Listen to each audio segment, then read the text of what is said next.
आज की इस वीडियो में स्टूडेंट्स हम करेंगे class 10 physics unit number 15 current electricity के तमाम वर्क एग्जाम्पल। तो आइए इस वीडियो को स्टार्ट करते हैं। तो एग्जाम्पल नंबर 1 हमारे पास है, how much voltage will be dropped across a 50 kilo ohm resistance whose current is 300 micro ampere.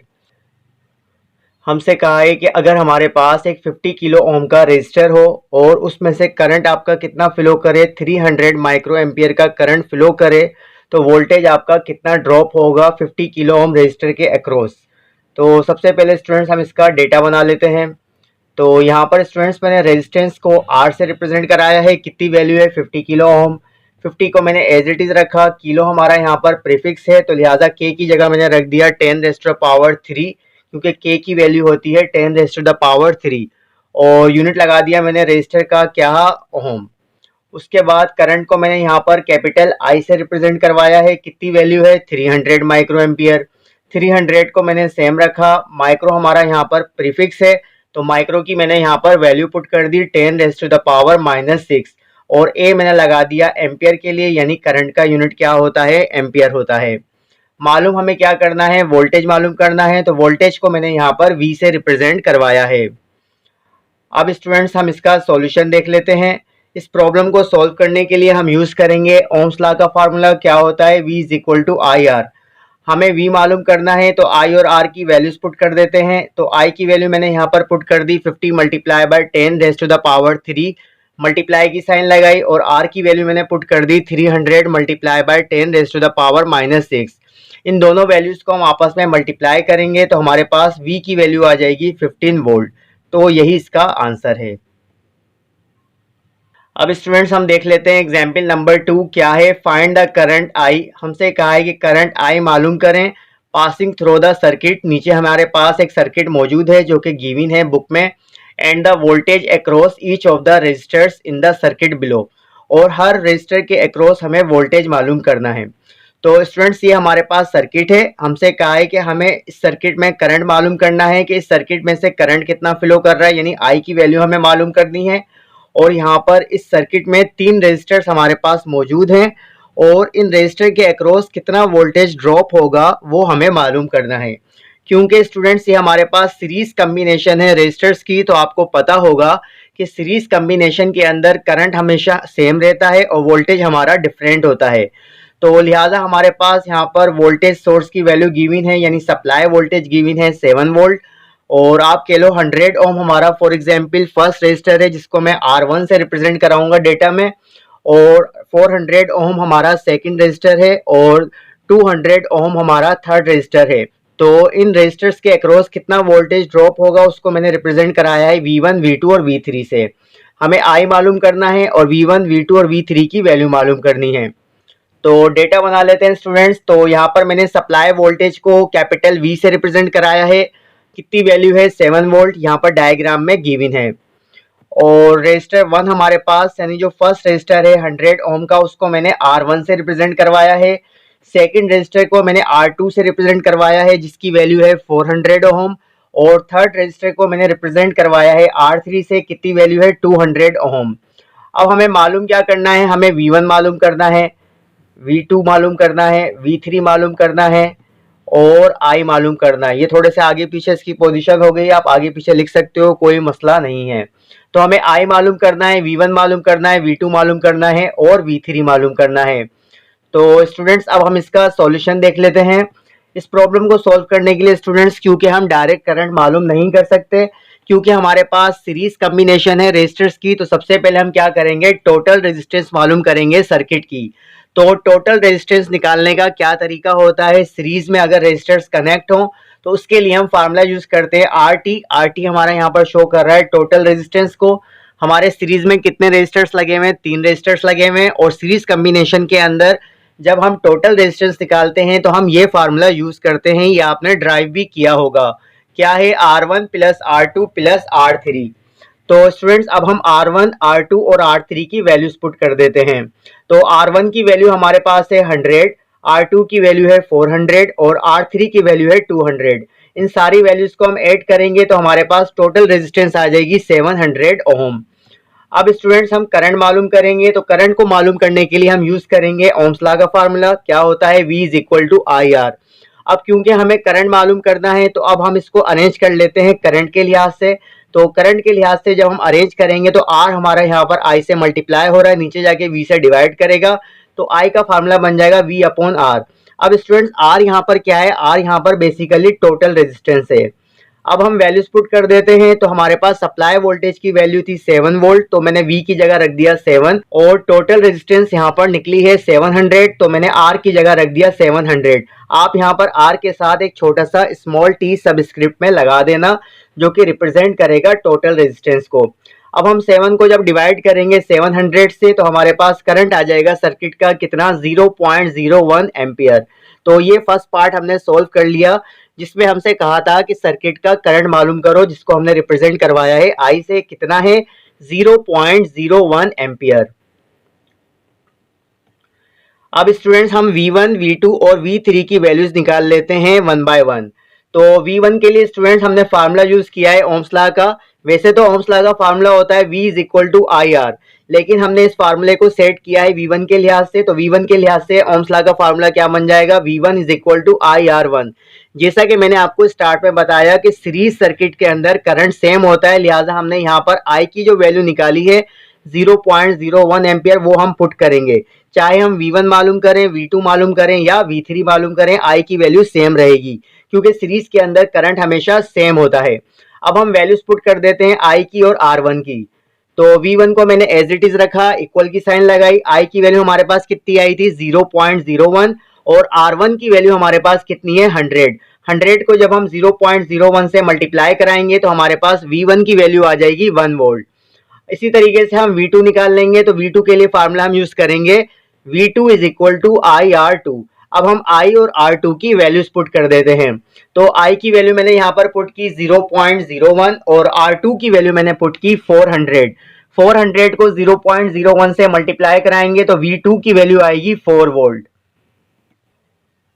अब हम निकाल लेते हैं V3। तो V3 के लिए फार्मूला यूज होगा V3 is equal to I R three. I और R3 की वैल्यूज पुट करते हैं। तो I की वैल्यू मैंने यहाँ पर पुट की है 0.01 और R3 की वैल्यू मैंने पुट की है 200। 200 को 0.01 से मल्टीप्लाई करेंगे तो हमारे पास V3 की वैल्यू आ जाएगी 2 वोल्ट। तो इस तरीके से स्टूडेंट्स हमने सबसे पहले सर्किट का करंट मालूम किया I, और फिर हमने V1, V2 और V3 की वैल्यूज निकालनी। तो यही इसका सॉल्यूशन है। अब स्टूडेंट्स हम देख लेते हैं एग्जाम्पल नंबर 3। एग्जाम्पल नंबर हमारे पास 3 क्या है? Find the current I in the circuit. हमसे कहा है कि सर्किट का करंट मालूम करो, बिलो सर्किट का, and the current passing through each of the resistors. और हमसे कहा है कि करंट भी मालूम करो हर रेजिस्टर में से सर्किट के resistance in parallel in work example 2। अब इसका क्या मतलब है स्टूडेंट्स? अभी हमने जो एग्जाम्पल नंबर 2 आपको मैंने जो समझाई है, उसके अंदर जो सर्किट था वो था सीरीज सर्किट, यानी 3 रेजिस्टर्स थे, 100 ओम के, 400 ओम का और 200 ओम का, जो कि सीरीज में कनेक्ट थे। और वहां पर हमने I निकाला था, V1, V2 और V3 निकाला था। लेकिन इस वाली एग्जाम्पल में हमसे कहा है कि हमारा जो सर्किट है वो सीरीज में कनेक्ट नहीं है, बल्कि वो किस में कनेक्ट है? वो पैरेलल में कनेक्ट है। पैरेलल में कनेक्ट है, हमें सबसे पहले सर्किट का करंट निकालना है, यानी I की वैल्यू मालूम करनी है, और उसके बाद R1 में से कितना करंट पास होगा, R2 में से कितना करंट पास होगा और R3 में से कितना करंट पास होगा, यानी I1, I2 और I3 की वैल्यूज निकालनी है। ये हमसे कहा है। तो स्टूडेंट्स आप पैरेलल सर्किट्स के अंदर ये बात याद रखना कि पैरेलल सर्किट्स के अंदर करंट हमेशा डिफरेंट होता है, यानी करंट की वैल्यूज यहाँ पर 3 रेजिस्टर्स हैं तो करंट की वैल्यू तीनों में क्या होगी? डिफरेंट होगी। जबकि सीरीज सर्किट के अंदर वोल्टेज हमारा डिफरेंट होता है, करंट सेम होता है। तो अब हम इसका डेटा बना लेते हैं।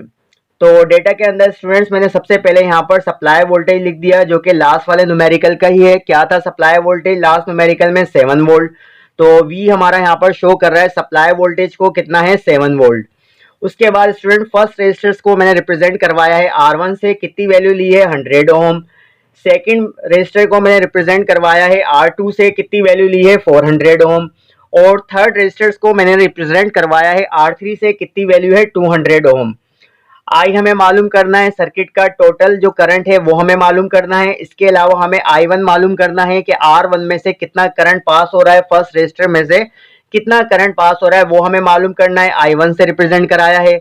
I2 हमें मालूम करना है कि सेकंड रेजिस्टर में से कितना करंट पास हो रहा है। इसी तरीके से हमें I3 मालूम करना है कि थर्ड रेजिस्टर में से कितना करंट पास हो रहा है। अब हम इसका सॉल्यूशन देख लेते हैं। तो स्टूडेंट, इस प्रॉब्लम को भी हम डायरेक्ट सॉल्व नहीं कर सकते। तो सबसे पहले हम क्या करेंगे, टोटल करंट निकालने से पहले हम टोटल रेजिस्टेंस निकालेंगे। लेकिन यहाँ पर जो टोटल रेजिस्टेंस निकालने का फार्मूला होगा वो होगा पैरेलल सर्किट के लिहाज से। तो ये फार्मूला आपने पैरेलल सर्किट में ड्राइव किया होगा रेजिस्टर्स का। क्या पैरेलल के अंदर जब भी आप रेजिस्टेंस कैलकुलेट करते हो तो उसका फार्मूला होता है टोटल रेजिस्टेंस के लिए 1/RT is equal to 1/R1 plus 1/R2 plus 1/R3। अब हम R1, R2 और R3 की वैल्यूज पुट कर देते हैं। तो 1/RT को मैंने सेम रखा, इक्वल की साइन लगाई। R1 की वैल्यू मैंने पुट की 100, R2 की वैल्यू मैंने पुट की 400 और R3 की वैल्यू मैंने पुट की 200। एलसीएम ले लेते हैं, 100, 400 और 200 का एलसीएम क्या आएगा, 400 आएगा। 100 के टेबल में 400 आता है 4 से, तो 4 1 जा 4 हो गया। प्लस की साइन लगाई, 400 से 400 कैंसिल हो गया, बाकी क्या बचा +1, तो +1 लिख दिया मैंने। 200 के टेल में 400 आता है 2 से, तो 2 1 क्या हो गया, 2 हो गया। तो 4 + 1 + 2 कितना हो जाएगा, ये हो जाएगा 7, यानी 1/RT बराबर हो जाएगा 7 डिवाइड बाय 400 के। अब स्टूडेंट्स हम क्या करते हैं, क्रॉस मल्टीप्लीकेशन कर देते हैं। 7 को मैं मल्टीप्लाई करा देता हूँ RT से और 400 को 1 से मल्टीप्लाई कराऊंगा तो क्या आएगा 400। तो 7RT बराबर हो गया 400 के। हमें तो RT की वैल्यू निकालनी है, तो 7 यहाँ पर RT से मल्टीप्लाई हो रहा है, नीचे जाके 400 से डिवाइड हो जाएगा।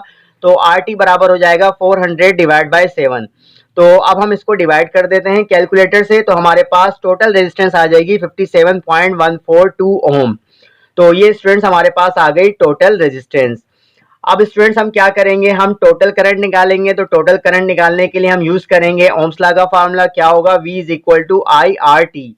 तो I के लिहाज से फार्मूला अरेंज करते हैं। तो RT यहाँ पर मल्टीप्लाई कर रहा है I से, नीचे जाके V से डिवाइड करेगा, तो I का फार्मूला बन जाएगा V divide by RT। V और RT की वैल्यूज पुट कर देते हैं। तो V की वैल्यू मैंने पुट की 7 और RT की वैल्यू मैंने पुट की 57.142।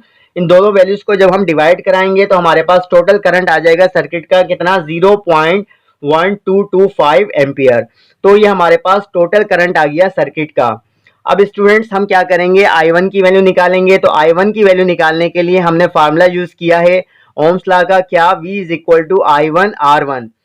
अब क्योंकि स्टूडेंट्स आप ये बात याद रखना, यहाँ पर V1 V2 V3 नहीं होता पैरेलल सर्किट्स में, क्योंकि पैरेलल सर्किट्स के अंदर हम करंट मालूम करते हैं, करंट डिफरेंट होता है, वोल्टेज सेम होता है।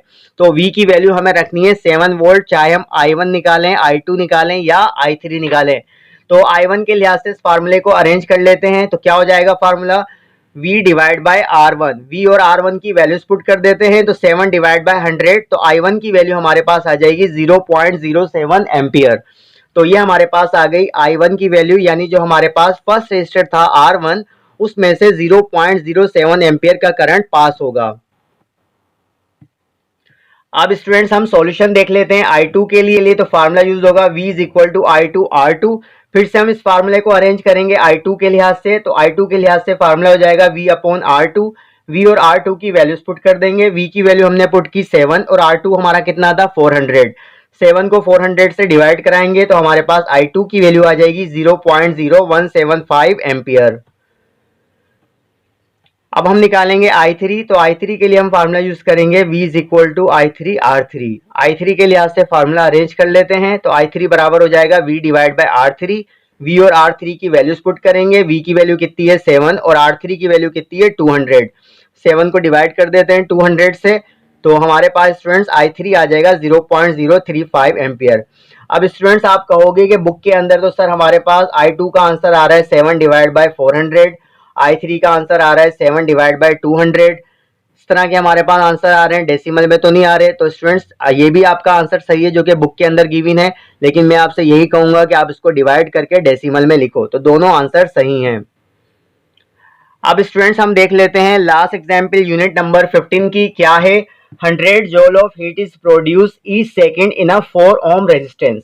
कि हमारे पास एक 4 ओम का रेजिस्टर है और जिसमें से हमारी कितनी हीट प्रोड्यूस हो रही है, 100 जूल की हीट उसमें प्रोड्यूस हो रही है।